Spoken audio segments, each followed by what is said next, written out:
what happened last week is something that I would say, for me, is very difficult to believe was accidental. If you have 19 plus drones flying into Poland, then, as we discussed actually with President Stubb, there can be a couple of explanations: intentional, incompetence, or both. And all of three options are scary, frankly.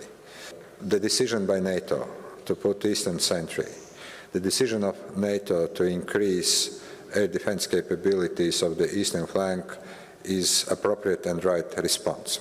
However, what we need to learn from this situation is that, and at this point, anti-drone defense systems in NATO countries still need to be developed.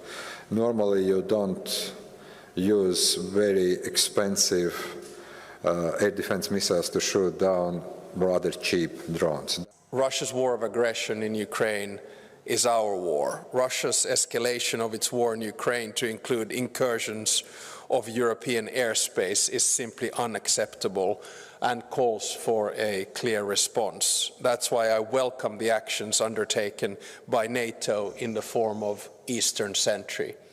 And of course, if you look at what happened in the margins of Finnish territorial waters at the end of December last year, NATO was able to create an immediate response in the form of the Baltic Sentry.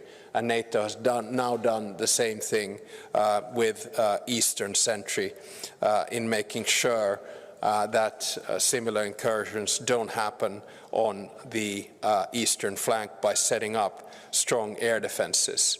I think the American administration sees the Nordic states and Baltic states as an entity for its own security posture.